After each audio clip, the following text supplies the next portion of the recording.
Kiko Simich é paisagista que concebe o espaço, gerando a ideia central do projeto com visão do negócio, da rentabilidade e do produto.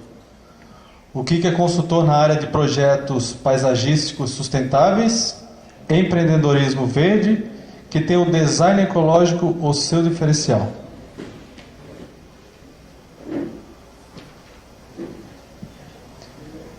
O resultado são propostas inovadoras em cenários ambientalmente conscientes.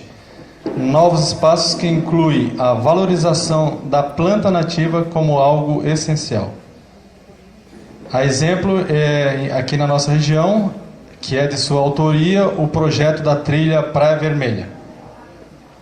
Temos também o arquiteto Flávio Kiefer, que é arquiteto, professor e diretor do Instituto de Cultura da PUC Rio Grande do Sul. É mestre em arquitetura e sócio do escritório Kiefer Arquitetos. Para completar a noite, nós temos a Andréa Dalgrande, que é a nossa diretora de preservação de patrimônio cultural da Fundação Catarinense de Cultura.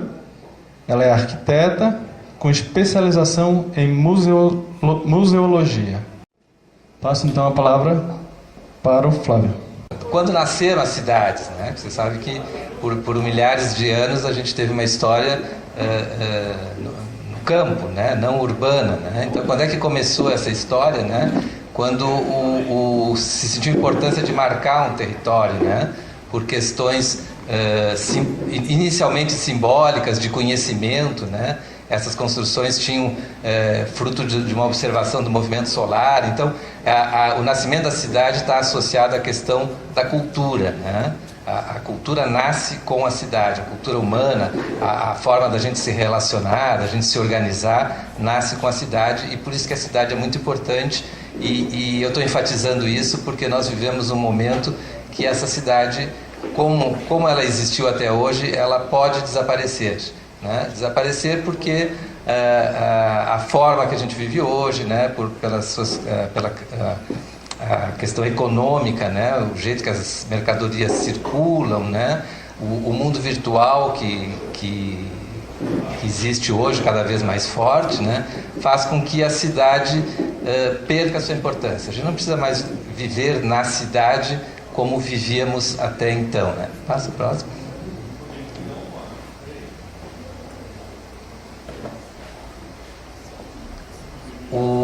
Então, esse desenvolvimento das cidades, durante muitos séculos, né, milhares de anos, sempre foi em torno dessas questões, né, de proteção, né, lugar de culto, do conhecimento, né, o lugar onde estava o saber, né, da riqueza, da comunicação e do domínio. Vocês vejam que eu trouxe algumas imagens mesmo lá em outras civilizações, né, como a civilização Inca, né, Machu Picchu, ou aqui uma cidade medieval europeia. As cidades eram finitas, né, eram fechadas, né, com muros, né, porque elas tinham essas características, né. Pode passar o próximo. Eu estou pensando assim alguns pontos da história, né, assim, só para um panorama muito geral, né, com a Revolução Industrial, né, com o direcionamento de grandes massas de população em direção à cidade, houve um inchaço da cidade, né, e começaram grandes reformas urbanas, né, que uma das mais famosas é a de Paris, do Haussmann. Né. E nesse período do século XIX foi importante porque começou-se a pensar sobre a cidade, então surgiram teorias, né, ideias de cidades novas, né, muitas coisas que foram acontecer, como Brasília, que foi acontecer em 1960, né, nasceu essas primeiras ideias no século XIX em função desse sufoco que passou a ser a cidade, com novos equipamentos, estações de trem, mercados, coisas que aquelas primeiras cidades que eu mostrei para vocês não tinham, né? A eletricidade, o carvão, enfim, todo mundo da máquina, né, revolucionou a cidade. Vai passar a próxima. Mas essa cidade, ela continuou, apesar dela sofrer grandes reformas, né, ampliações, ela não perdeu suas características principais, né? Hoje, se a gente vier aqui no caso Florença, né, ou das principais cidades europeias, elas ainda têm muito das características que a fizeram ao longo da história, né? Pode passar a seguinte. Um exemplo que eu acho excelente, né? Essa figura aqui da esquerda, que é Paris, essa avenida, aquela avenida gigantesca que tem ali, que é a Champs-Élysées, né? Ela foi construída em 500 anos. Ela começou aqui no Palácio do Louvre, aqui embaixo, e ela termina lá, aqueles edifícios lá adiante são esses aqui da direita, que chamam o bairro da La Défense, que é a resposta parisiense para o mundo contemporâneo, das grandes corporações, né? Que precisam, né, ter seu espaço, né? Então Paris abriga tudo isso de uma forma organizada, sem perder, né, essa essência da cidade que carrega, né, que ela carregou durante toda a sua história. Então isso é uma coisa que eu queria trazer para vocês, né, essa cultura da cidade e a forma que a Europa cuida dessa cultura hoje, né? Vamos passar ao próximo. Uma questão totalmente diferente é a cidade americana, né? Porque a América era desabitada, né? Pelo menos do ponto de vista europeu, né? Tinha as civilizações que foram dizimadas, etc., mas não vamos entrar nisso, né? Então, o europeu que ia para a América, ele ia para aquele território infinito, né? Para um novo mundo, né? E desde que as cidades americanas nasceram, vocês vejam esse quadriculado, e todas são assim, né? Esse caso é Chicago, né? É uma quadrícula que se estende, poderia se estender infinitamente, né? Então não tem mais aquela ideia da cidade cercada, aquele limite, né? Mas assim, é uma ocupação do território. Vamos passar para a próxima. E isso gerou um outro tipo de cidade, né? As cidades do leste americano ainda têm uma proximidade, uma influência com a Europa maior e ainda tem ainda guardam, né, alguma cultura, né? Vamos ver a próxima. Mas tem outras cidades, né, como aí o exemplo de Houston, né, que isso aqui poderia ser um cartão postal da cidade, que passa a próxima, que eu quero que vocês vejam essa mesma cidade de cima, né? Ali onde vocês estão vendo, isso aqui, deixa eu mostrar aqui, isso aqui são estacionamentos.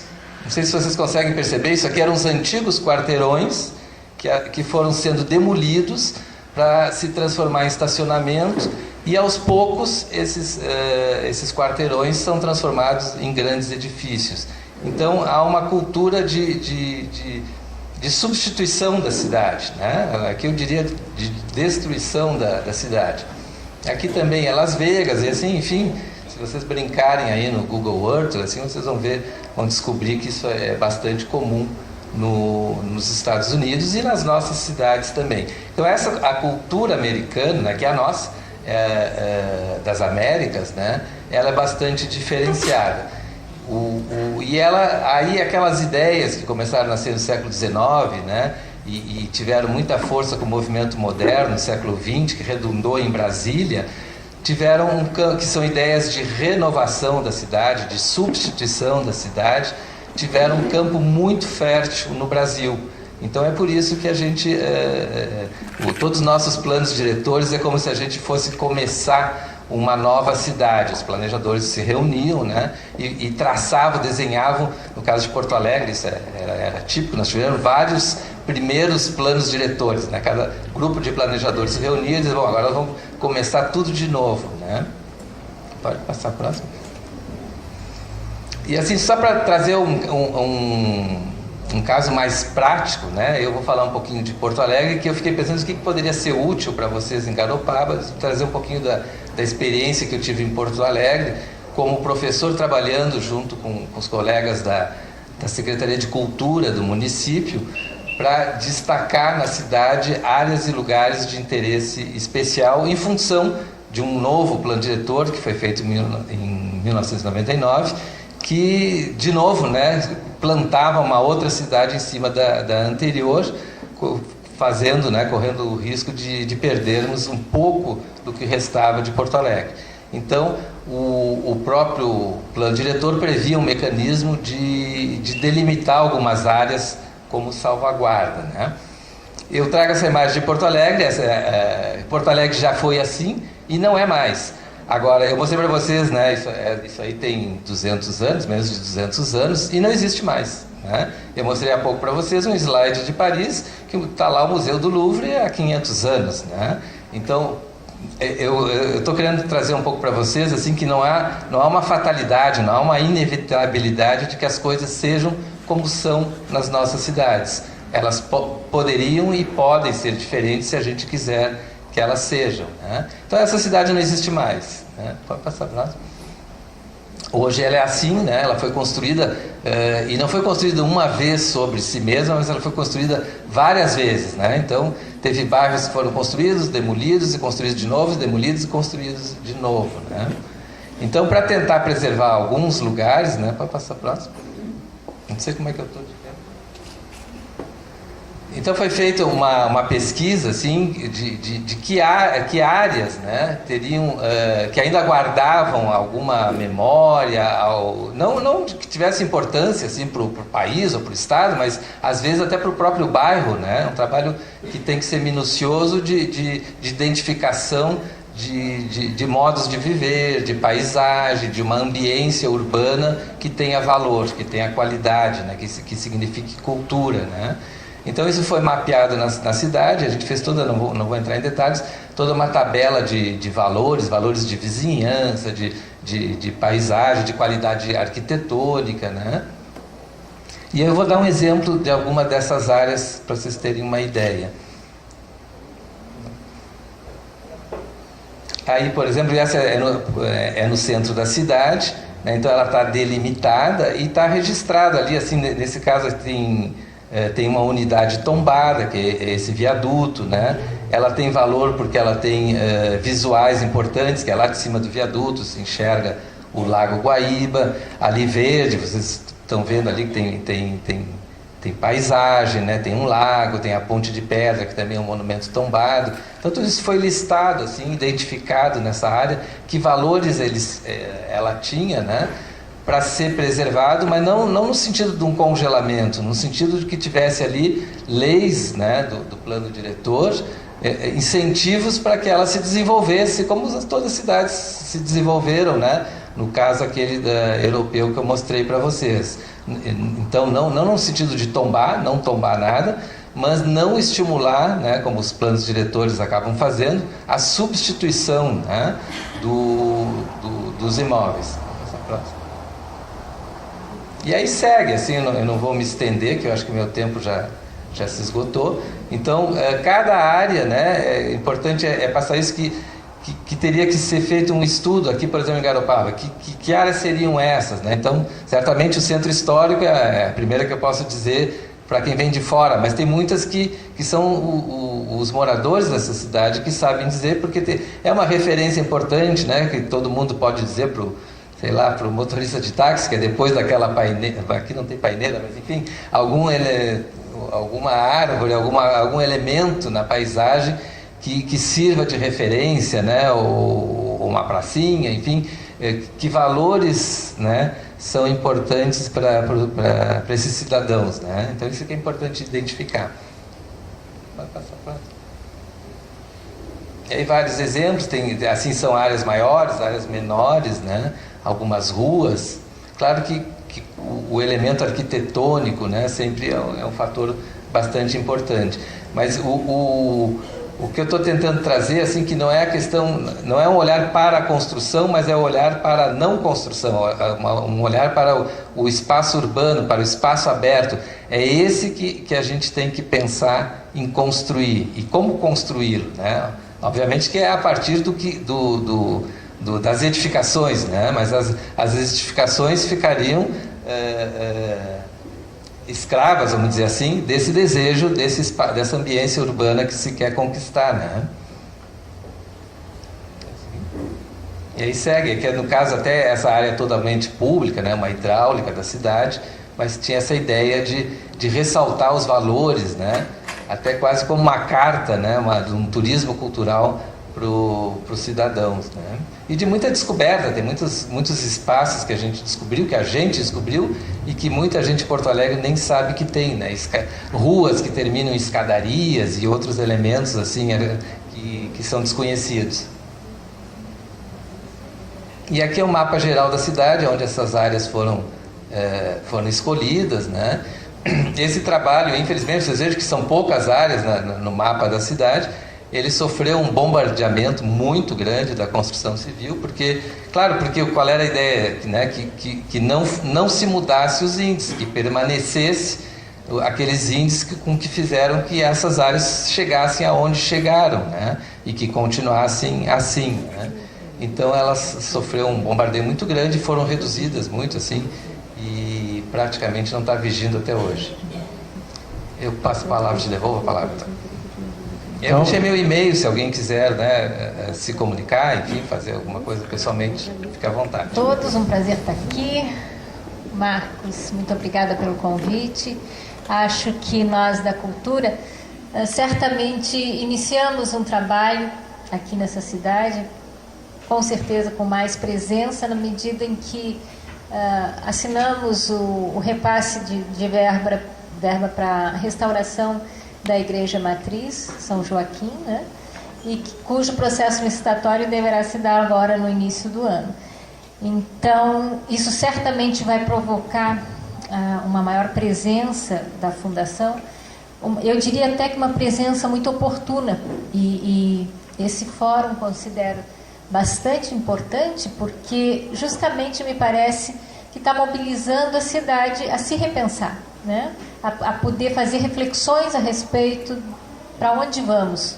E o Flávio justamente traz essa perspectiva de uma escala, de uma cidade com uma escala, claro, muito maior, mas que certamente serve de parâmetros para a gente estar se perguntando dos nossos valores. Que cidade é essa que queremos estar desenhando? E uma parcela dessa discussão certamente cai por conceitos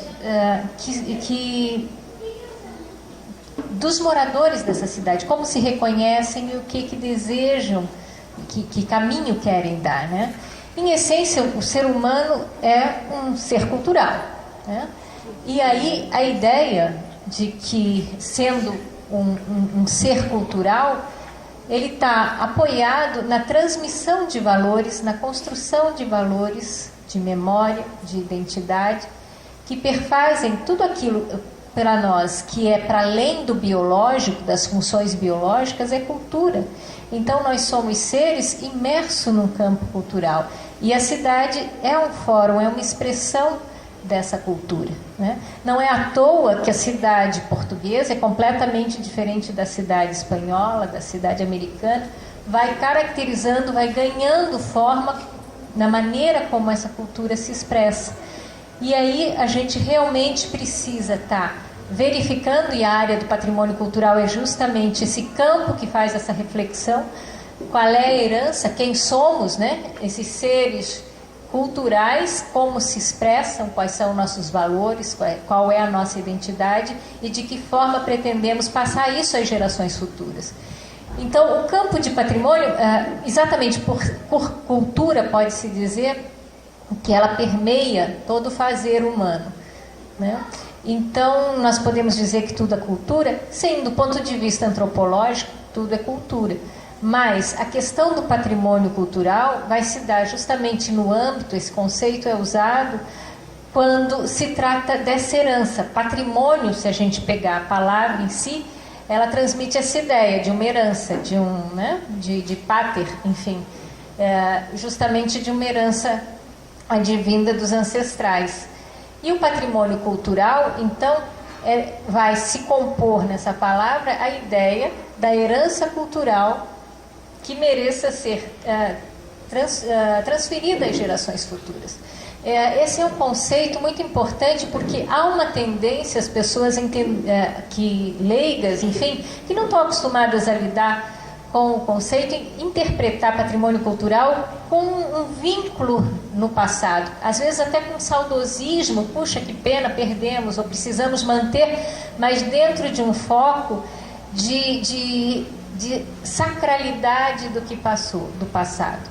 Quando, na verdade, a gente tem que estar pensando esses processos muito mais o que nós estamos deixando como herança, né? E aí é que a gente vai passar necessariamente por um trabalho de reconhecimento da nossa identidade, dos nossos valores, para verificar exatamente qual é essa herança a ser deixada, o que importa para as gerações de hoje, deixar para as gerações futuras, né, dentro dessa ideia.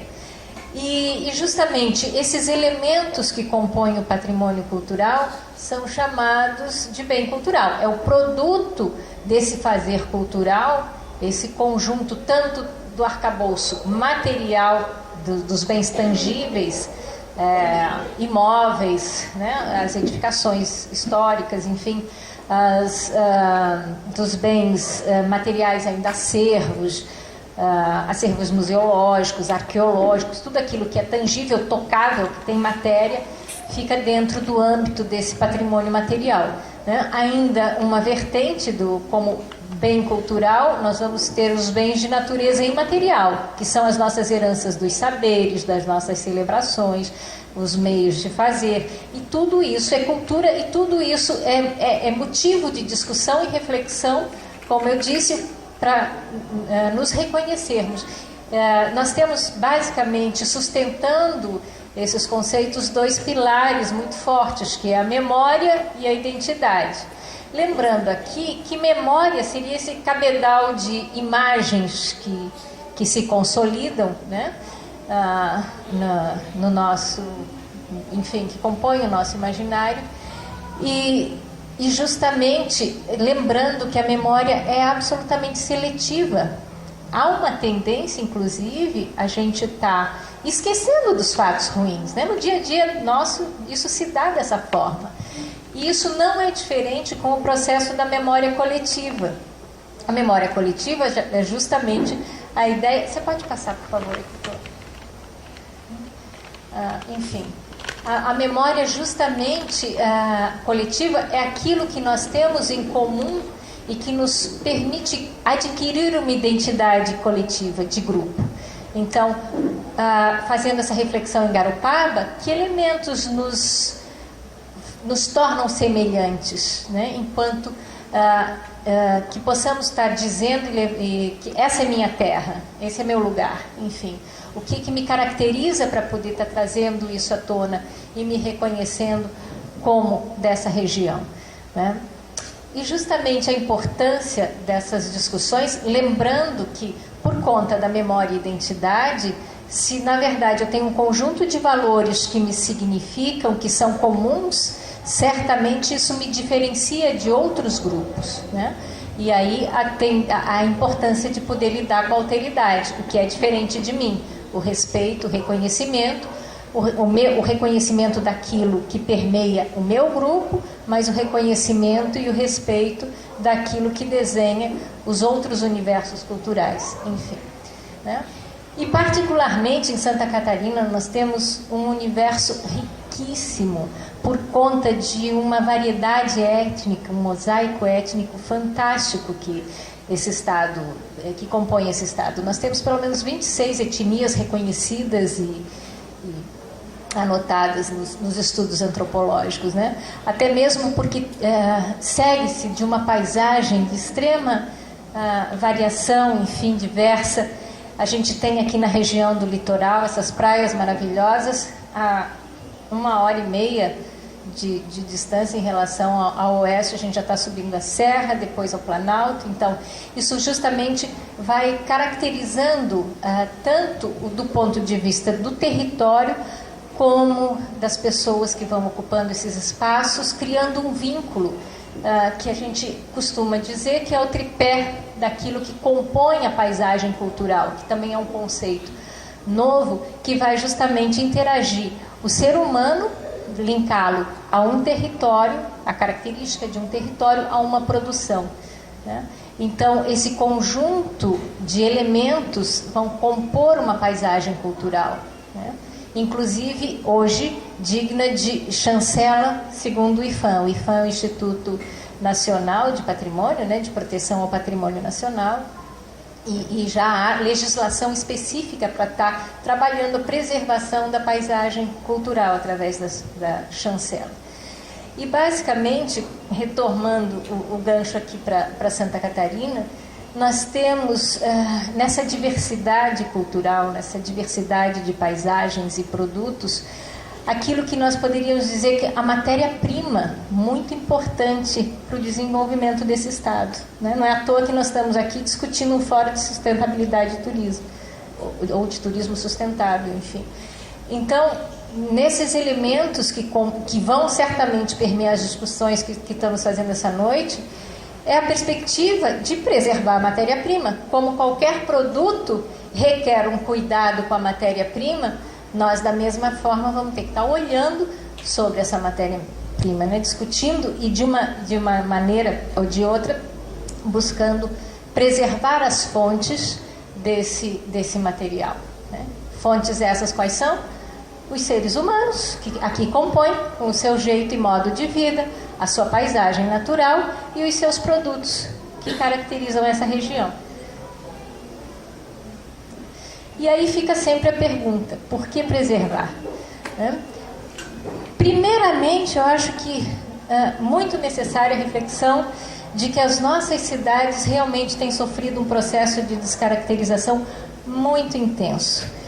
Como o próprio Flávio pontuou, há uma substituição massiva, especialmente das cidades que entram num processo mais acelerado, econômico, segundo o nosso modelo americano de verticalização, em que nós temos quase que incutido no nosso imaginário que o progresso é a chaminé e os edifícios altos, isso acaba sendo o modelo a ser buscado, quase que de forma meio inconsciente, eu diria, mas solapado pela própria especulação imobiliária, nós temos por vezes um efeito nas cidades que é desastroso do ponto de vista desse desenvolvimento sustentável, né?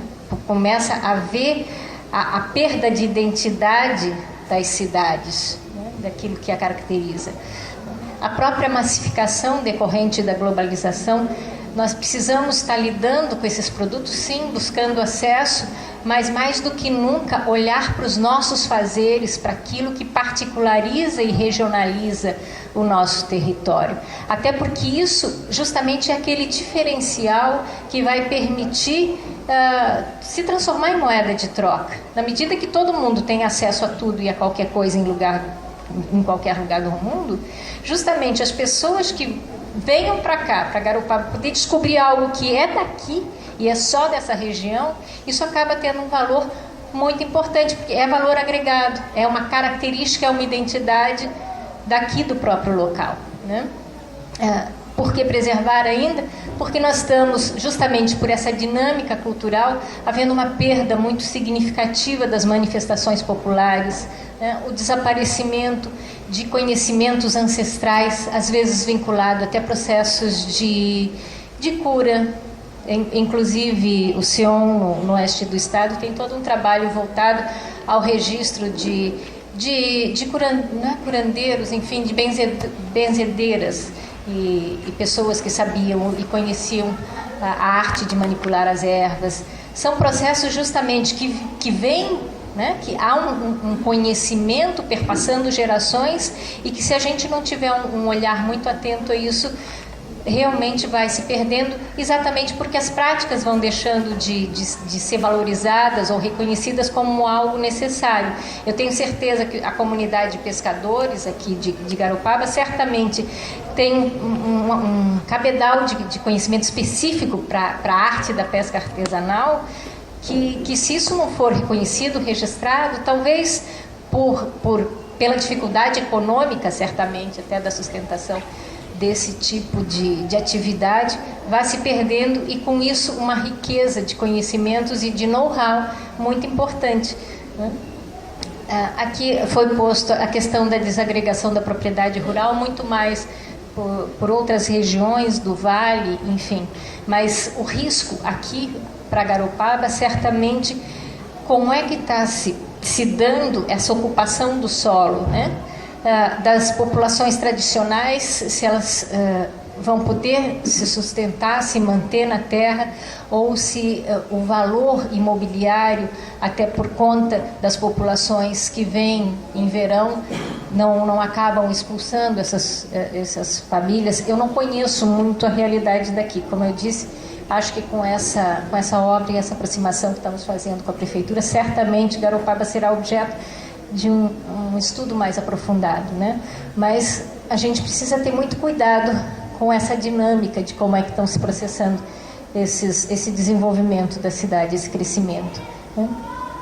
E por fim, ter nesses elementos de preservação um olhar muito mais pelo viés econômico, inclusive, do que propriamente, como eu falei, com essa tradição, o saudosismo pela tradição. Não, a gente lida com um material, sim, que vem de uma herança, sim, que vem de uma tradição, mas que nós precisamos, de alguma forma, nos apropriar e para saber usar todo esse potencial a nosso favor, né? Então, eu acho que isso são bons argumentos para que a gente esteja provocando a reflexão a respeito dessa cidade, né, que cidade queremos, como queremos ocupar nosso território. Então, só para dar uma ideia geral desse universo de trabalho nosso, nós vamos ter como patrimônio cultural, eu diria que um grande guarda-chuva, em que você tem abrigado embaixo dele a questão do patrimônio imaterial, como eu já falei, e o patrimônio material, né? E o patrimônio natural, alguns autores até colocam dentro do patrimônio cultural, porque toda a herança biológica, né, os remanescentes, enfim, os parques, as áreas naturais, unidades de conservação, de uma certa forma, elas também são do âmbito natural, mas quando o ser humano se apropria disso, coloca um valor, naturalmente aquilo está imbrincado de uma visão cultural. Mas eu ainda prefiro colocar como um substrato a natureza, é onde o ser humano atua e faz parte. Então, nós teríamos esses dois grandes conjuntos, o patrimônio natural, o patrimônio cultural. Tá? Enfim, pode passar. Aqui só exemplos, né? O patrimônio natural é material composto por paisagens naturais, os centros históricos, o patrimônio cultural como os sítios arqueológicos, os cemitérios, caminhos históricos, né? Dentro dessa ideia do pessoas, territórios e o produto, né? Também compõe o patrimônio material, os bens imóveis, igrejas, casas, conjuntos urbanos, praças, ruas, estátuas, tudo aquilo que de alguma forma tenha um valor, um significado para essa população, né? Bens móveis, então acervos, desde fotográfico, artístico, bibliográfico, documental, né? Objetos e os próprios documentos. Vamos adiante, só umas imagens, lembrando. E o patrimônio imaterial, como eu havia dito, no caso do patrimônio material, nós temos pelo menos 5 classificações que, inclusive, podem ser protegidos legalmente, né? Dos saberes, artesanato, culinária, cestaria, enfim. Das celebrações, todos os ritos, festas cívicas, festas religiosas, práticas sociais, formas de expressão, linguagem, né? Dialetos, lugares de memória, quando a população reconhece que determinado local ele é possuidor desse valor, desse significado para aquela comunidade. E o título de mestre de artes e ofícios, aquelas pessoas detentoras de saberes muito especiais que merecem o reconhecimento do Estado como quase que um acervo vivo, eu diria. Pode passar, por favor.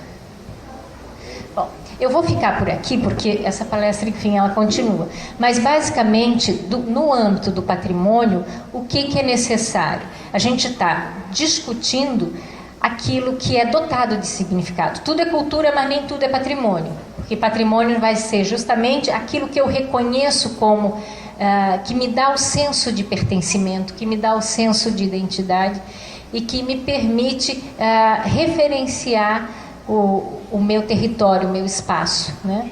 A prática como eu atuo no mundo. Então, ao eleger esses símbolos, ao valorizar esses elementos, eu posso reconhecê-los como sendo necessários à permanência as futuras gerações, e justamente com isso a gente tem dois mecanismos legais, que é o tombamento para patrimônio material, né? Tudo aquilo que é tangível. Então, se tomba uma edificação, uma rua, uma praça, no caso aqui nós temos a praça e a igreja tombados em nível estadual, reconhecido como um dos primeiros elementos da ocupação do território aqui no estado. Ele faz parte de um tombamento de um conjunto das igrejas do litoral, que marcaram essa primeira ocupação do estado no século XVIII e XIX, algumas do XVIII, outras XIX, enfim, e especialmente aqui, marcando essa tradição muito forte da economia baleeira, né? Das armações de baleia aqui. E o patrimônio imaterial, nós temos a forma de reconhecimento desses valores através do registro, que se faz o estudo antropológico dessa manifestação e o registro se dá através desse ato de reconhecimento dessa manifestação cultural, mas ele é dinâmico, porque cultura é uma coisa viva e ela se transforma mesmo, né? Então o registro pressupõe o acompanhamento, a valorização desses elementos e ao final de 10 anos, inclusive, uma reavaliação para que nesse período se veja do comportamento, da necessidade da manutenção disso, se ele realmente conseguiu se constituir, se consolidar, enfim, né? É um pouco mais flexível do que a ação de tombamento em si. O tombamento, lembrando que não significa o que é muito comum as pessoas entenderem, tombou, eu perdi o direito à propriedade. Não é isso. O tombamento é um reconhecimento por parte do poder público, seja ele municipal, estadual ou federal, desse valor de que aquele bem ele é portador de um referencial cultural. O que vai acontecer? Você ainda continua sendo proprietário do imóvel, o que passa a ser é acompanhado as intervenções, a forma de lidar com esse imóvel. Então você não pode, eu diria que as reformas, as mudanças, de uma certa forma, passam a ser acompanhadas por uma equipe de especialistas para poder estar atuando, né, mexendo no imóvel. Fora isso, fora essa interferência, digamos, que seria um aspecto negativo para o proprietário, por outro lado, ele vai ter como benefício acesso a determinadas verbas públicas que podem ser buscadas para a restauração desses bens, né? Que é o caso que aconteceu aqui com a igreja. Enfim, você desenvolve projeto de restauração e busca recursos do poder público. Né? Tanto, normalmente no âmbito municipal, se trabalha com isenção de impostos, a questão de incentivos fiscais, né? No estado tem o Fundo Cultural, e na União a gente tem a Lei Rouanet, enfim, que busca patrocínio, ou o próprio fundo do Ministério da Cultura. São essas nas três esferas, né? Eu acho que eu paro por aqui, porque senão a gente se alonga demais, e qualquer questão que vocês queiram pontuar ou anotar, eu fico à disposição para responder e a gente está trocando mais ideias, tá bom? Então, para dar sequência, vamos ouvir o engenheiro agrônomo Kiko. Boa noite. Minha formação é paisagismo, eu sou agrônomo com atuação na área de paisagismo e preponderantemente com paisagismo sustentável e trabalho muito com espécies nativas. Eu sou do Sul e estou há 4 anos aqui em Garopaba, de uma forma bem já definitiva há uns 3 anos. Eu gostaria que todos tentassem assim enxergar Garopaba, né, ao longo do tempo, o que viram quando nasceram ou quando vieram pela primeira vez, o que estão assistindo nos últimos anos e o que imaginam que vai acontecer daqui para frente. As coisas estão acontecendo muito rápido, né? Não é só no mundo virtual que as coisas são rápidas, no mundo físico as coisas estão muito rápidas. São pessoas vindo para cá para morar, pessoas que investem pensando no futuro. E o plano diretor nosso, eu acredito que seja muito flexível e ele é muito ingênuo. Quer dizer, ele imagina que todo mundo vai fazer as coisas pensando naquela vida tranquila, bucólica, que Garopaba está no nosso imaginário, mas na verdade existe todo mundo quer ganhar dinheiro, tá? Quer dizer, estou sendo generalista, desculpem todo mundo, mas todo mundo gosta de pensar que é abnegado, mas na hora que quando compromete o seu patrimônio, o cara quer ter liquidez, quer fazer uma coisa que se um dia eu separasse, um dia eu morresse, um dia não sei o quê, tem que poder vender. Então as pessoas fazem a casa não só para si, mas fazem, né, para o mercado.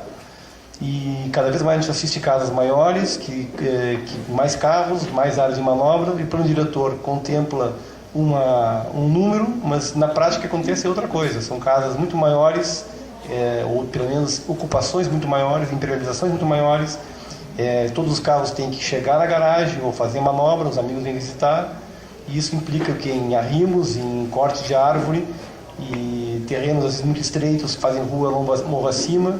O que a gente está assistindo hoje, muito inicialmente, é uma degradação violenta na paisagem. São ruas retas, são postes de luz de noite retos, são casas que vão se sobrepondo, quer dizer, então a gente acha em planta baixa que é generoso fazer 3.000 metros para um terreno, e pode ser, eu não digo que seja, mas dependendo do tipo de casa e que tipo de arquitetura que se proponha, 3.000 é muito pouco.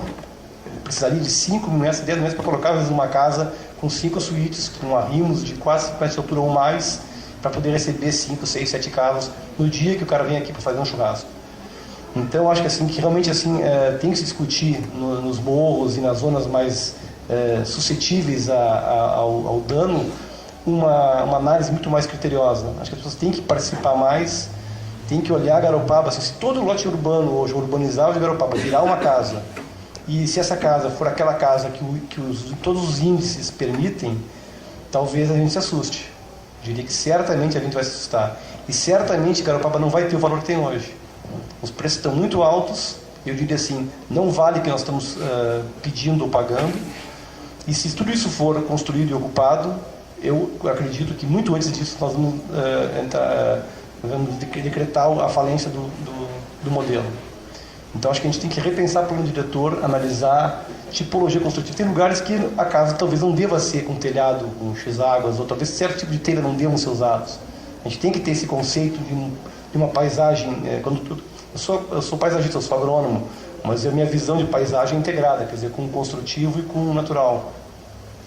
E pensando no conjunto, na integração desse verde, é que eu acho que a arquitetura, às vezes, a gente tem que tirar um pouco da liberdade. Não pode tudo. Algumas coisas, talvez em alguns lugares, não devessem ser feitas. E talvez a gente devesse pensar em regrar. Tanto é que a gente hoje a gente passa pelo centro histórico e todo mundo emendou uma casa na outra e ninguém está olhando marcas. A gente entra em Garopaba hoje e as casas estão tapando os banhados, tapando a natureza. Está todo mundo hoje olhando para a sua vitrine, para o seu negócio, para o seu outdoor, para o seu, né, para a sua, quantos carros param na frente, quantos metros de vitrine eu tenho, né, quer dizer, impermeabiliza tudo, quer dizer, todo mundo tem que poder chegar na porta e atrás ocupa e faz um depósitozinho, quer dizer, então a gente não está respeitando a impermeabilidade, não está respeitando a paisagem, mas não é só a questão do verde, da ecologia, é questão de valor mesmo. O mais, acho que irônico disso é que a gente está dando um tiro no pé, que a gente está sucateando talvez a cidade a longo prazo, emendando uma casa na outra, impermeabilizando tudo, ruído interno. Eu não sei, gostaria de poder, assim, com um aparelho desse milímetro, poder gravar ou ouvir um nível de ruído que tem no fundo de um pátio desses que não tem um verde, uma árvore, e tudo é pavimentado, e é um monte de sacadinha, e um monte de janela, e um monte de turista que em 2, 3 dias quer tirar o suco da cidade.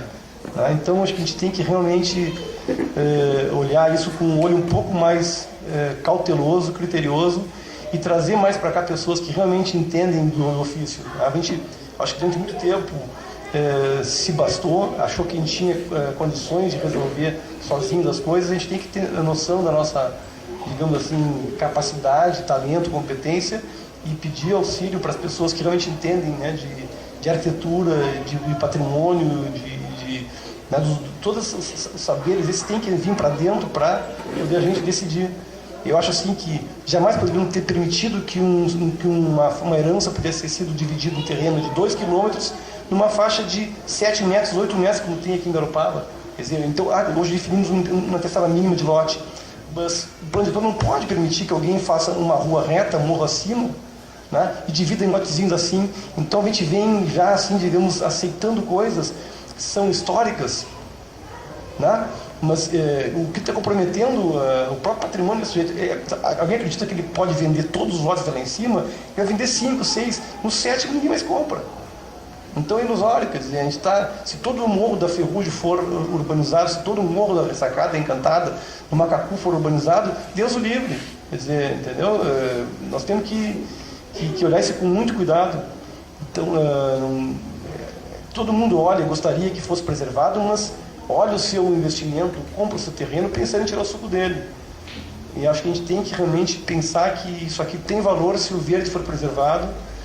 Não é totalidade. É haver um estudo realmente criterioso. Onde preservar, não vou dizer onde é. Eu acho que tem que ser pensado, todo mundo tem que sentar junto e dizer, olha, a gente precisa de pelo menos X% de área preservada. Onde vai ser? Vamos discutir.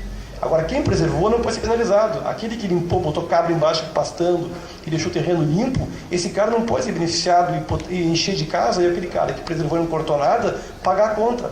Então esse cara que preservou tem um terreno que vale ambientalmente. Esse cara que limpou tudo, esse tem um custo. Esse cara que vai ter que comprar disso aqui, ou de alguma forma, buscar uma transferência. Quer dizer, esse cara que tem que ter um benefício por ter cuidado. A gente olha hoje na volta, que assim, tem um monte de terreno cheio de mato. Aquele cara, tem gente que ri dele. Pô, aquele cara não vai poder fazer nada. Outro que limpou é esperto. É o cara que vai poder encher de casa. Então, assim, a gente tem que realmente... Desculpa, está me ouvindo? Agora que eu cheguei perto do microfone. Então, eu acho que tem que realmente todo mundo olhar com um olhar de longo prazo, de valor. A Garopaba, do meu ponto de vista, posso estar enganado. E eu vim para cá por isso, e hoje, esses últimos dias, eu vim perguntando para as pessoas, quase todos falam em tranquilidade, qualidade de vida, segurança, natureza. Essa é a marca de Garopaba. Então, esse é o valor de Garopaba.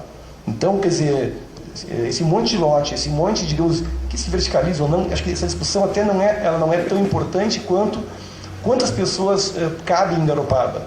Que tipo digamos, de desenho essa cidade a gente quer para ela. Para daí, então, cabem 30 mil pessoas, cabem 40 mil, como é que a gente faz para parar em 50 mil? Não, vamos crescer sempre. Né? Quer dizer, e essas perguntas o plano diretor tem que responder. E a gente tem que ter coragem de enfrentar. E não é porque eu comprei uma terra no Macacu. Agora, na minha visão, eu comprei uma área rural. Hoje já permite 5 reedificações no hectare. Na minha cabeça já é o limite. Como rural já está no limite. Então, quer dizer, a expectativa quando o cara compra uma área rural, e quando ela virar urbana, eu vou ganhar uns trocos. Vai botar mais um tanto. Aí, no próximo plano diretor, vamos dar mais uma garfadinha, né? Vamos botar mais um pouquinho. Quer dizer, aí imagina tudo isso cheio de casa, 1.500 metros, 3.000, é muito pouco 3.000 metros para um terreno, num morro, com essa beleza maravilhosa. Então hoje a gente consegue um cara construir com 3.000 metros uma casa, 1.500, graças ao cara que ainda não construiu. Graças a um argentino, ou um sueco, ou um americano que está lá com a terra parada. Mas no dia que todo mundo resolver botar sua casa ali, pelo amor de Deus. Então acho que a gente tem que botar um meia-culpa aí, tem que ter um senso comum, todo mundo tem que olhar o seu lado junto com o lado da cidade. Acho que esse é o nosso desafio maior, a gente realmente, senão realmente não vai ser sustentável. Quer dizer, não existe estruturismo sustentável se a cidade não for sustentável, se as pessoas não forem sustentáveis. Eu tinha mais coisa para falar, mas eu acho que não sei se a gente já está no prazo, né? A questão essa, acho que realmente, e eu acho que é um desafio importantíssimo que a gente tem que parar de tratar as coisas como tribos aqui dentro. Quer dizer, não tem como falar em turismo sustentável, economia sustentável, se Garopaba continuar separando, né, quem é de A ou B, se é nativo, não nativo, estrangeiro. Nativo era o índio, nativo era o sambaqui. Né? É dono da cidade quem ama ela, é dono da cidade quem se entrega para ela. Esse acho que é o desafio que a gente tem. Vocês vejam que o próprio banner proposto para o encontro, que representa Garopaba, traz um assunto, pelo menos desses que eu me referia, a questão da identidade. Né? Vocês estão representados aqui e cada um desses temas exige, com certeza, uma reflexão e um aprofundamento no sentido do que manter, como manter, né? Essa paisagem do centro com a igrejinha lá em cima é única. Aliás, eu diria que é um primor a gente ter a oportunidade de chegar na casa e ver na rua, na praia, e ver essa implantação. Eu pergunto assim, como seria, a exemplo do que o Kiko falou, esse morro verde ao fundo que compõe esse cenário está completamente construído e ocupado, densificado. Então são reflexões absolutamente pertinentes, né? A questão do uso das praias, a questão da ecologia aqui com a baleia, enfim, todos os elementos. Lá é a produção de óleo de baleia, é isso? Não sei. A farinha, não consegui identificar. Mas que são elementos que são da terra e que precisam realmente dessa reflexão. Eu vejo assim que está um crescimento bem desordenado. Eu me preocupo. Está virando uma cidade de pedra, a gente se preocupa com os turistas vêm e já estão se sentindo assim acuados por tantos patrimônios que tinham antes, né, que tinha aquela forma bucólica, pitoresca que a gente vinha. Eu venho há 18 anos aqui, eu sou de Porto Alegre, mas amo Garopaba e dou o sangue se tiver que dar, mas a gente se preocupa com isso, tem que se preocupar, porque Garopaba, cada dia um terreno é 3 imóveis, daqui a pouco é 4, e daqui a pouco é prédios, e a Garopaba vai se tornar uma cidade de pedra. E a gente tem experiências e exemplos bem pertinho de nós. Então eu quero só saber o que a gente, concretamente, o que a gente vai fazer a partir daqui. É só isso. Primeiramente, a gente tem que louvar esse espaço que já foi criado pela própria prefeitura e com as outras entidades aí que estão participando, porque estamos abrindo a oportunidade de discussão. Segundo, eu acho que não tem maneira melhor de a gente procurar uma solução quando nós deixamos público que existe um problema, né? Porque se nós não tivermos o problema público, ninguém vai lutar por uma solução. Então, esse espaço de discussão que a gente tem hoje, com certeza tem que surtir um efeito, uma ação que vá buscar essa sustentabilidade. A nossa cidade, como foi discutida ontem, ela é totalmente dependente do turismo hoje, né? Nós não temos indústria que move a nossa máquina financeira aqui no município. Então, se nós não cuidarmos da cidade, se nós não tivermos uma boa administração da área territorial dela, da ocupação, nós sabemos que não teremos uma boa cidade no futuro. Então nós não teremos o nosso turismo, o nosso fomentador financeiro. Então, por isso nós apoiamos lá da Associação Empresarial, apoiamos de antemão a Prefeitura nesse fórum, porque nós entendemos que aqui começa a discussão. Aqui, publicamente, começa a discussão. Tá bom?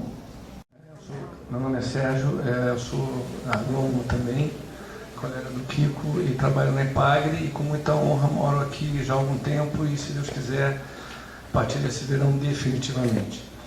Eu reforço as palavras do Samuel. Eu acho que já foi um grande passo a estar acontecendo aqui, né, esse tipo de discussão. E eu acho que mais desafiador é como é que nós aproveitamos essas lições, essas reflexões, para tomar, né, atitude. Eu acho que esse painel mostrou uma série de coisas bastante interessantes, muito e desafiadoras, né? Duas informações que acho que vale a pena colocar também, e depois talvez 2 sugestões para a gente pensar no futuro, Samuel, Marquinho, né? Como é que a gente pode avançar, né? Uma, dos 3 municípios aqui, os 2 vizinhos, Paulo Lopes e Imbituba, Imbituba já não tem mais área rural oficial. O último censo não tem, embora tenha comunidades rurais ainda. Nós, eu acho que estamos com 18%, se eu não me engano, não me lembro de cabeça aqui, mas não é muito mais do que 20%. Tá?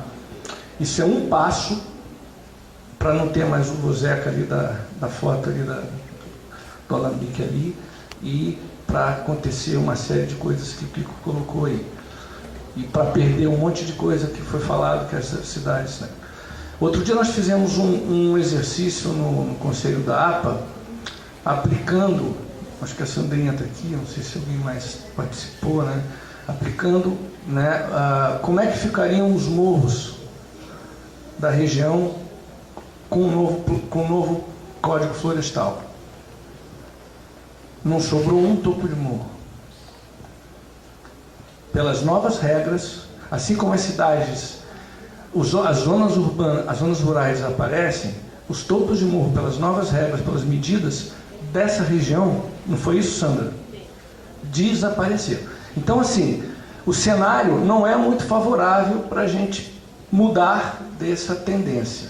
Nós vamos ter que tomar ação. Então, é nós que vamos ter os planos diretores, que nós ainda temos uma certa autonomia pelas ações da prefeitura, pelas ações dos empresários, pelas ações das entidades, né, e de nós, cada cidadão, é que vamos ter que escolher. Então, para fechar minha fala, eu acho que tem algumas questões interessantes que talvez a gente possa tirar daqui. Quais áreas de preservação que nós queremos, nós gostaríamos de ter? Acho que não tem isso acordado aqui no território. Quais as áreas rurais que a gente ainda acha que essas têm que ficar, ou deveriam ficar, para a gente ter essa diversidade cultural ainda, né? E dentro das cidades, das zonas urbanas, que tipo de arquitetura, que tipo de paisagismo nós queremos? Tudo colado, que acaba tudo, né? Aí não sou especialista, né? Eu acho que talvez alguma dessas perguntas possam nos guiar nos próximos eventos e a gente não ficar só sentado, né, vendo mais do mesmo, né? Já tem outdoor lá de Balneário aqui do lado da lagoa ali do Rio do Cedro, né? Como é que é o nome da lagoa? Desculpa. A Lagoa do Coração já tem um outdoor lá do Ribeirão, desculpa, obrigado. Um outdoor lá com uns prédios enormes. A mesma modelo de Balneário de Itapema. É isso que nós queremos para cá? Se for, tudo bem, mas que sejamos nós que vamos acordar isso. Eu não gostaria. Acho que nós temos a chance que vocês nos deram aqui nesse painel de, justamente, não só aceitar mais do mesmo, mas nos diferenciarmos pelo aquilo que nós temos, que as histórias dessas comunidades, dessas riquezas e da natureza generosa aqui nos oferece. Se a gente preservar e apostar nisso, acho que a gente vai ter uma Garopaba, um Paulo Lopes, um Imbituba, um Maruí, uma pescaria, laguna, ainda atrativa para nós aqui de fora, né? A ficarmos aqui e batalharmos por esse espaço aqui. No plano diretor atual, qual as áreas são ainda consideradas áreas rurais? Porque faz tempo que eu tive uma informação de que isso aí andava a menos de 10% aqui em Garopaba. E quando eu fundei a Cooperativa Ecológica Colmeia, lá em Porto Alegre, em 1978, a gente já se preocupava com essa questão da sustentabilidade alimentar. Não é? A nossa segurança alimentar, se a gente não trabalha no local, ninguém vai pensar por nós. Ninguém vai fazer por nós. Então a mudança ela vem com o lema, né, que é pensar global, agir local. É muito difícil a gente fazer uma mudança grande no estado, no país, mas se a gente conseguisse que uma pequena cidade pudesse ser assim mais amigável, mais preservada, não é? Já seria um bom exemplo, né? Eu não vou fazer jardim nem horta orgânica no terreno do vizinho, até já fizemos, né, mutirão de horta doméstica aqui. Mas, então, o nosso quintal é a Garopaba. Se a gente conseguir melhorar isso aqui, já é um modelo. Então, por exemplo, lá no Gaia Village, nós recebemos visitas de muitas pessoas que fazem parte do Global Eco Village Network. E esses arquitetos e engenheiros que nos visitaram aqui, eles diziam isso aqui ainda pode ser uma grande ecovila, né? Agora, como é que a gente vai fazer uma ecovila se a gente depende da comida que vem de São Paulo? Dá um problema na BR, nós vamos ter que catar marisco no costão, porque a gente vai ficar sem comida. Então, essa questão, por exemplo, assim, o uso do nosso galpão dos produtores ali. Tem que haver uma revisão geral, assim, na nossa cidade, de valorização do agricultor. Eu chorei lágrimas realmente quando vi a notícia que alguns festejaram que a Garopaba havia sido desanexada do Parque Estadual da Serra do Tabuleiro. Pessoas com influência econômica e política conseguiram isso. Quando eu estudei na Austrália, a design de ecovilas, o que a gente viu lá? Que tem pessoas ricas do mundo inteiro que passam 6 meses na Europa e 6 meses numa ecovila na Austrália. E essas pessoas que desanexaram a Garopaba do parque, achando que iam valorizar as suas terras, ao contrário, tem gente de todo mundo que migra, que nem uma gaivota, para ir morar num lugar que ela sabe que não vai ter uma antena de celular no pátio do seu vizinho, não é? Ela não quer desmatar. Se vier um macaquinho ali, ela está fascinada. Se vier um tucano. Então essas pessoas realmente, assim, ó, é uma visão muito limitada. É uma visão muito limitada. Existe cliente para tudo, a humanidade tem milhões de seres. Nós que temos que escolher para quem a gente vai dar esse tesouro que é Garopaba. Então eu vou querer atrair uma pessoa que valoriza, que quer morar dentro de um parque estadual, que ela valoriza tudo, ela vai pagar caríssimo para morar ali. Não. Aí vai um cidadão lá e consegue a desanexação, para depois fazer, como ali no meu bairro fizeram um loteamento com lotes de 250 metros quadrados. Não é?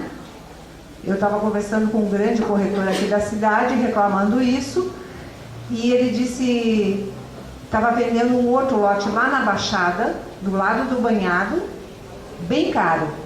E eu digo, bem, e essa nata que é aqui em cima, quase 50 metros acima do nível do mar, vocês fazem uma favelinha aqui, por quê? Né? Então, assim, falta, até para ganhar dinheiro, falta um pouquinho de informação, gente. Meu nome é Carolina, eu sou oceanógrafa da ONG AMA, aqui de Garopaba. E, primeiramente, eu gostaria de parabenizar a todos os envolvidos nessa organização, neste fórum, que eu acho que é um exemplo, um grande avanço que a gente está tendo aqui em Garopaba. Eu espero que seja o primeiro de muitos outros que ainda virão, que talvez Garopaba vire até um exemplo, um modelo, né, de eventos como esse. Ontem se falou em eventos, mas não se tocou no evento ambiental, que é, eu acho que uma área muito promissora, né? A gente está vendo que há uma demanda, as pessoas são naturais, elas são meio ambiente, então elas precisam também, né, se sentir mais integradas e conviver em espaços mais integrados. Bom, mas ao mesmo tempo que a gente tem esses avanços, como a gente está vendo como é esse espaço, esse fórum também de debate em turismo sustentável, eu também queria expor um pouquinho os desafios que a gente tem, e particularmente eu como ONG, talvez, né, queria aproveitar esse espaço para expor. É a questão de que eu acho que mais do que nunca chegou o momento, se a gente realmente quer desenvolver, pensar um turismo sustentável, é sentar junto, chegou a hora de sentar entre várias instituições, e eu vou aproveitar o que o Kiko falou, né, da questão do separativismo, da segregação entre tribos, que está na hora de a gente começar a repensar isso, né, e tentar convergir um pouquinho na questão dos nossos ideais, o que a gente quer, acima de tudo, do que além daquilo que a gente, né, acha que da onde que a gente veio, que valor que tem isso, né? Então eu sinto falta, assim, nós como ONG, né, tendo ações em prol da conservação dessa natureza maravilhosa, que eu sempre enfatizo que para mim, eu também tive a oportunidade de viajar em alguns lugares, voltei para cá, decidi me enraizar aqui porque, na minha opinião, não tem lugar no mundo, pelo menos que eu tenha conhecido, que oferece essa diversidade, essa riqueza, né, de ambientes, de cultura que a gente encontra aqui em Garopaba. Então, eu gostaria só de fazer esse apelo, mais que tudo, nesse momento, de a gente fazer esse esforço de convergir mais, de abrir mais, de talvez deixar um pouco, né, algumas das nossas vaidades, né, tanto pessoais, partidárias, políticas, enfim, mas já que a gente realmente está interessado em pensar um turismo sustentável para Garopaba, que a gente deixe um pouquinho nossas vaidades, se flexibilize um pouco mais e se propõe a sentar, a pensar junto e, mais que tudo, a se responsabilizar em executar junto, né? Porque pensar é fácil. Agora, na hora da realização, de botar a mão na massa e vamos fazer, de onde é que vai vir o recurso que vai viabilizar isso, né? A gente também tem que estar ali junto e se responsabilizar para chegar ao final, ao concreto, né? E eu gostaria só de comentar um pouquinho em relação à questão do turismo sustentável. A gente vem trabalhando muito através da iniciativa do programa Mirim de Monitoramento Costeiro. A gente está com um stand aqui logo atrás. Agora, em setembro, a gente fechou um ano de projeto, onde a gente trabalha com 9 escolas no município. São mais de 60% da abrangência da rede municipal que a gente abrange aqui de Garopaba. E eu gostaria de enfatizar que a gente trabalha muito essa questão, né, já desde criança. A gente trabalha com crianças da 5ª série, em torno de 10 a 12 anos de idade, 4ª e 5ª em algumas escolas. E a gente vem focando muito essa questão, né? Por que botar uma placa na praia? Essa questão que a Zuleika falou, falta informação. O turista chega aqui, parece que é terra de ninguém, né? Não tem uma sinalização, uma placa indicativa, uma informação, passando, né, um pouquinho de informação daquele ambiente que vai gerar naquele turista, naquela pessoa que chegou e não conhece nada, um pouquinho mais de respeito. Se a gente tem conhecimento sobre alguma coisa, a gente começa a respeitar um pouquinho mais, né? Só que se a gente chega numa praia que já está suja, que não tem informação, que cada um faz de algum jeito, fica mais difícil a gente começar, né, a estruturar um pouquinho melhor aquele uso daquele local. Então, a gente vem enfatizando desde as crianças, já dessa idade de 10 a 12 anos, essa questão do porquê que a gente está fazendo aquele trabalho na praia, qual que é a função que elas estão tendo ali, qual que é a importância daquele trabalho que elas estão executando, né? E como que a gente pode estar ajudando a contribuir para aquele turista que está chegando mudar um pouquinho os seus hábitos, né? Então, a gente está levando a criança para dentro do problema, da questão do lixo na praia e como fazer para mudar. Então, por isso também que a gente teve um esforço no projeto de alocar 21 placas ao longo da zona costeira de Garopaba. São 9 praias, 9 escolas, cada escola monitorando uma praia. E esse fato, no final de um ano, de as crianças irem na praia, colocar uma placa informativa, mostrando os principais tipos de lixo que elas mesmas coletaram na praia, isso foi, eu diria assim, que dentro do projeto foi um grande salto.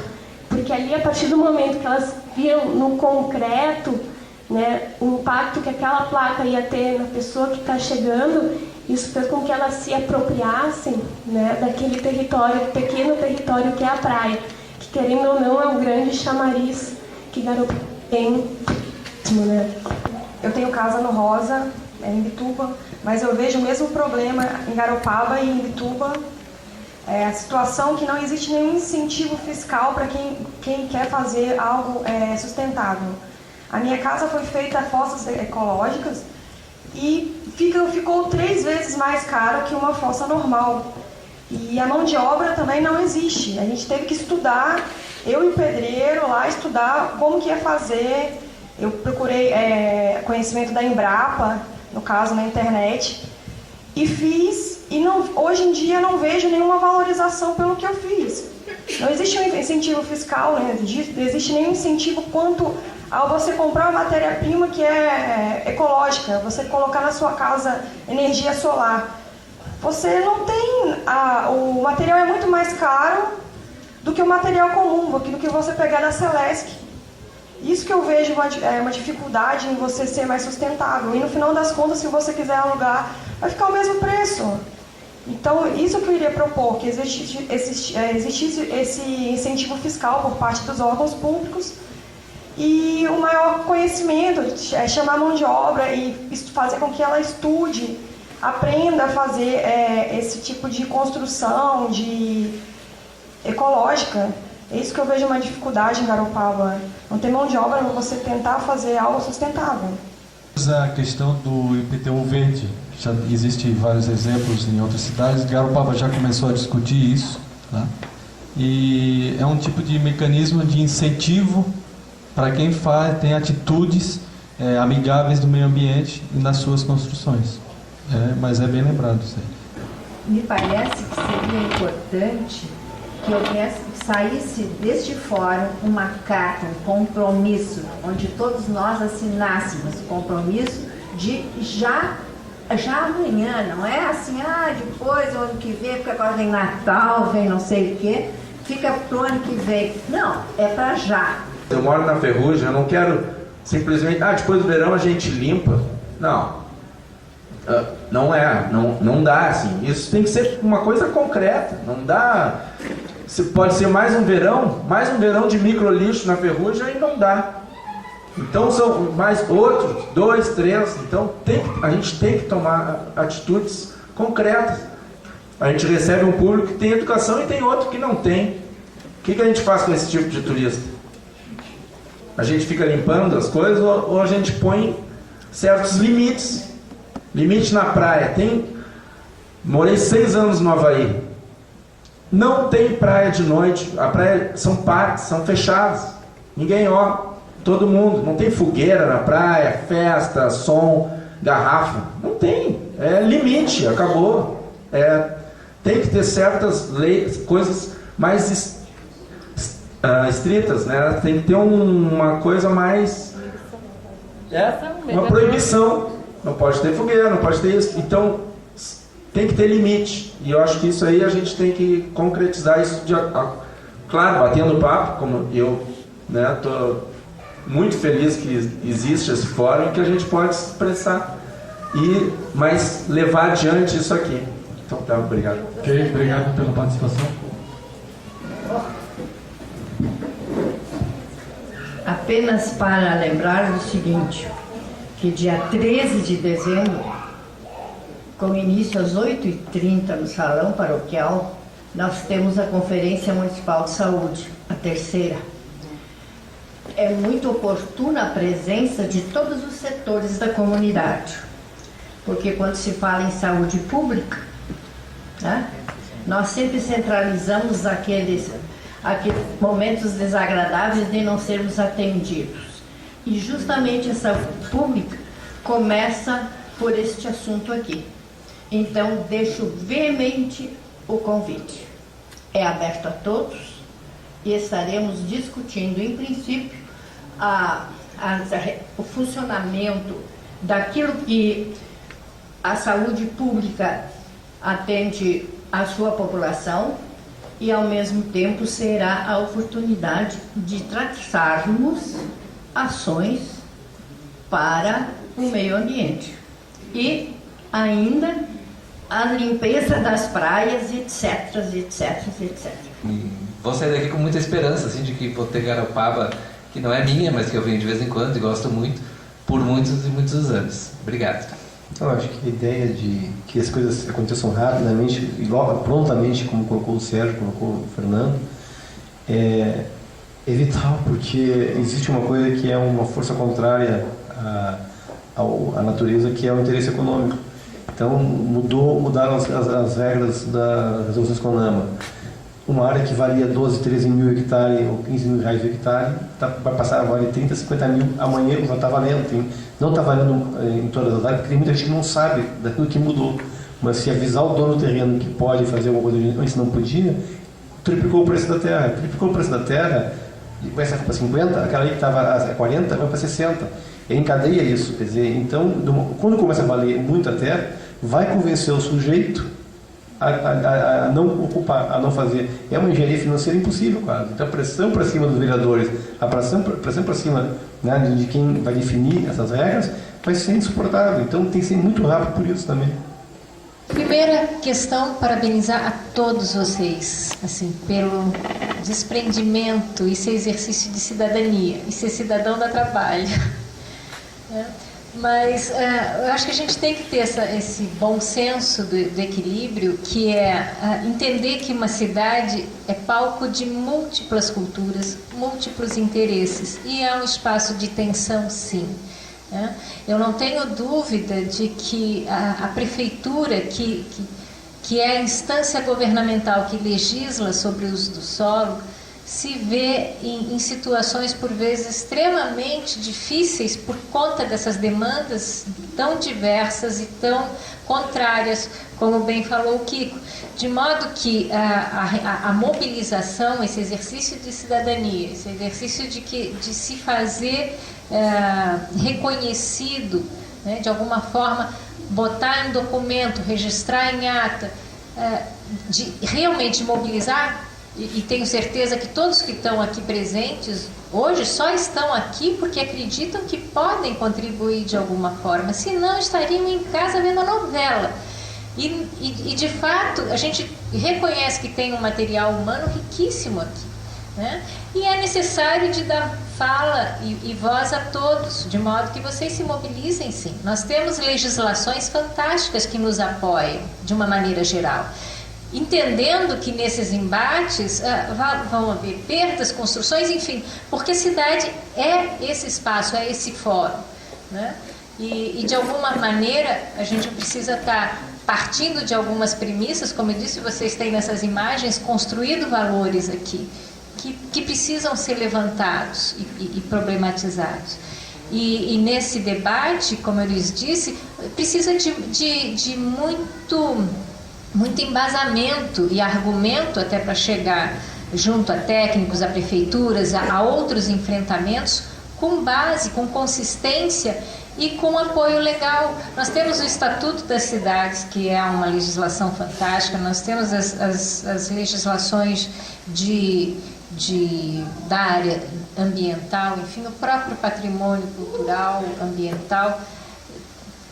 Disponibilidade de ferramentas legais não falta, né? A questão é provocar discussão, ver que elementos são esses que vocês pretendem elencar e tratá-los como prioridade, embasar isso e realmente ir atrás de apoiadores e apoiar inclusive a iniciativa da prefeitura quando ela marca uma reunião para discutir, para reabrir a discussão de plano diretor. É a hora de ocupar esses espaços, é a hora de realmente se fazer presente para que haja esse contraponto, senão não há como fazer frente à questão do valor econômico. É uma outra ponta, é uma outra vertente e também legítima, porque a gente não pode ficar criando uma situação ideal ou enfim, né? Não é só o meu valor, a minha visão que precisa ser reconhecida, é esse espaço de discussão que vai precisar contemplar todos de uma certa forma. Eu acho